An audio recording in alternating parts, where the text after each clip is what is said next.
Hello. आज हम बात करेंगे इंडिया की मोस्ट पॉपुलर न्यूज़ आफ्ताब और श्रद्धा के मर्डर केस के बारे में।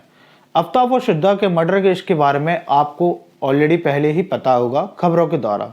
आज हम उनकी संबंधित पूरी स्टोरी जानेंगे कि आफ्ताब और श्रद्धा कौन थे, कहां से आए थे, वह दिल्ली में कितने दिनों से रह रहे थे, आफ्ताब ने श्रद्धा को क्यों मारा और श्रद्धा के 35 टुकड़े क्यों किए गए, आफ्ताब और श्रद्धा का क्या रिलेशन था, वह कैसे मिले और इनसे संबंधित और भी हम जानकारी आज हम इस वीडियो के माध्यम से आज हम एक दूसरे के साथ में शेयर करेंगे।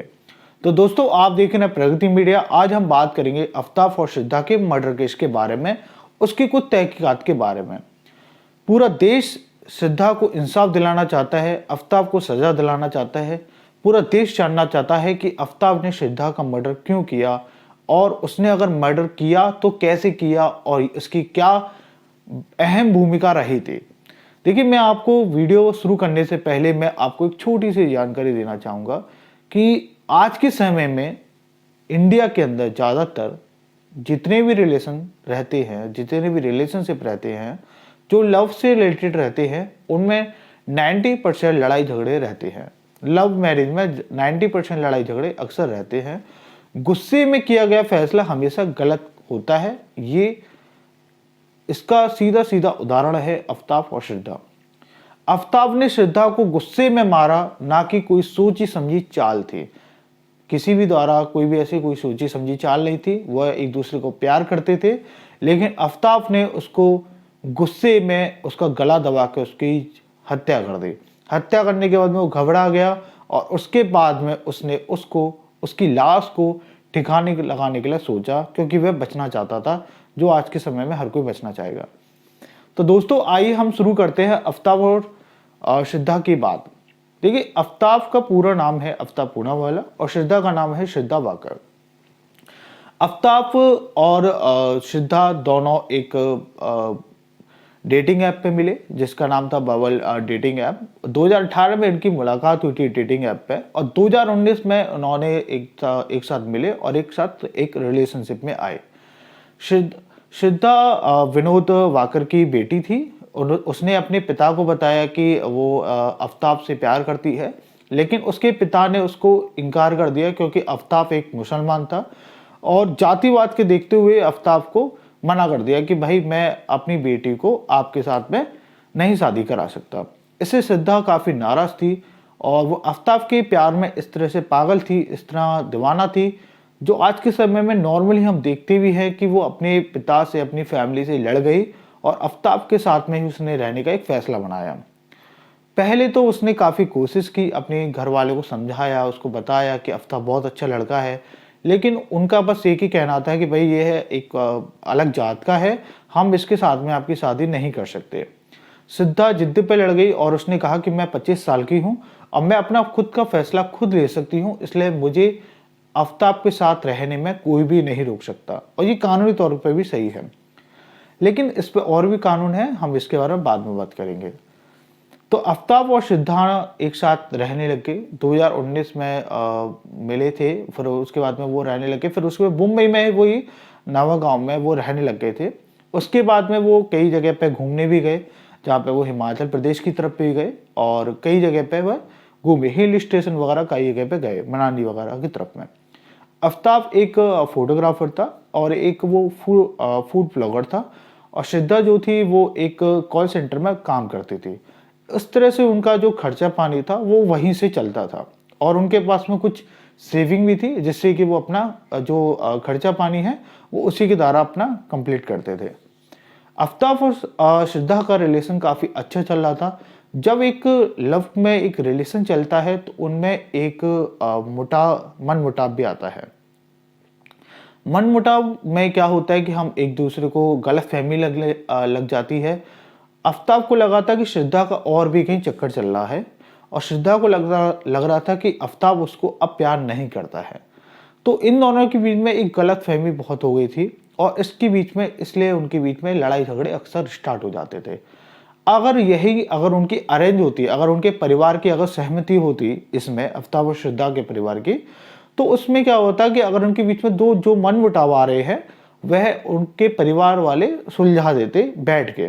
लेकिन उनके परिवार से उनका कोई कांटेक्ट नहीं था, इसलिए उनके परिवार वाले ने यह मामला नहीं सुलझा पाए और मामला फिर आप जानते हैं आगे क्या हुआ। तो आफ्ताब और श्रद्धा हिमाचल प्रदेश के काफ़ी हिल स्टेशन वगैरह पे गए और इंडिया के काफ़ी जगह पे गए घूमने के लिए। हिमाचल प्रदेश में उन्हें एक पर्सन मिला जिसने बताया कि उसके एक फ्रेंड का छतरपुर में एक फ्लैट है उसके फ्रेंड का। तो आफ्ताब और श्रद्धा जो कि दिल्ली में शिफ्ट होना चाहते थे, तो उन्होंने उनको एक अच्छा एडवाइस मिल गई थी और एक अच्छा फ्लैट भी उनको एक अच्छी लोकेशन पे, जो कि साउथ दिल्ली के लोकेशन पे एक अच्छा फ्लैट उनको मिल गया था। तो श्रद्धा और आफ्ताब 18 मई 2022 को दिल्ली में शिफ्ट हो गए और उन्होंने दिल्ली में आने के बाद में उनके जो लड़ाई झगड़े थे, जब वो एक साथ में रहने लगे तो वो लड़ाई झगड़े और भी ज़्यादा बढ़ गए। तो कुछ समय रहने के बाद में फिर उनके बीच में काफ़ी ज़्यादा लड़ाई झगड़े हुए और आफ्ताब ने श्रद्धा को गला दबा के उसको मार दिया। तो ये गला दबा के क्यों मारा, इस पे मैं आपको पहले ही बता चुका हूँ कि गुस्से में किया गया फैसला हमेशा गलत होता है और ये गुस्सा ऐसा नहीं आफ्ताब को आया था, आज के समय में 90% लोगों को ये गुस्सा लड़कों को जरूर आता है उन पत्नियों के ऊपर जो कि लव मैरिज करके आती है। क्योंकि अरेंज मैरिज में क्या होता है कि जो परिवार होता है वो एक दूसरे को समझा के उसको सॉल्व कर देता है। तो आफ्ताब ने उसको गला दबा के उसको मार दिया। आफ्ताब ने सोचा कि अब मैं इसको मार तो चुका हूँ, अब मैं इसको बचाऊं, अपने आप को बचाऊं कैसे, मैं इसकी बात अब किसी को बता भी नहीं सकता।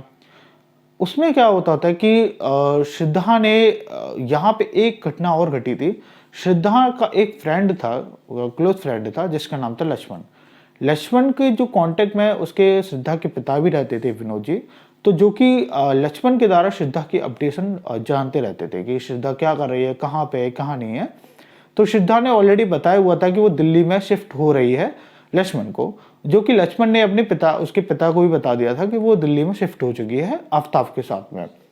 और श्रद्धा के जो पिता थे विनोद जी, वो श्रद्धा की जो एक्टिविटी है वो सोशल मीडिया के द्वारा भी देखते रहते थे कि श्रद्धा आजकल क्या कर रही है।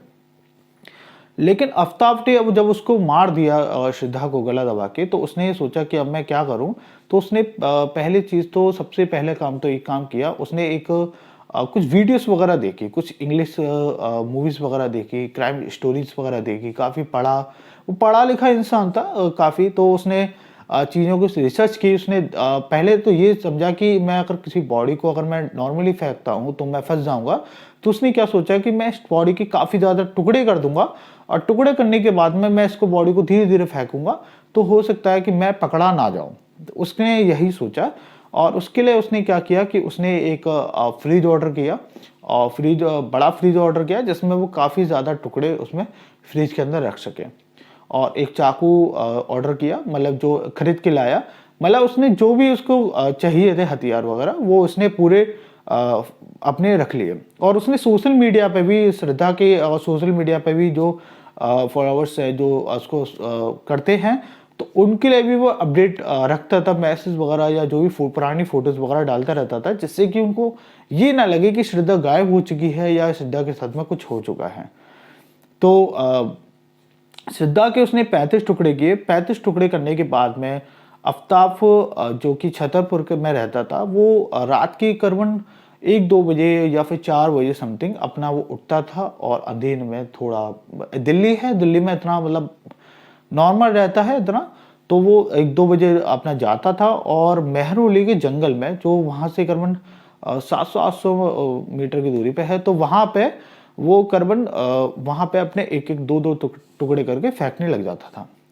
तो इस तरह से उसने उसके काफ़ी टुकड़े किए और उसको ठिकाने लगाया।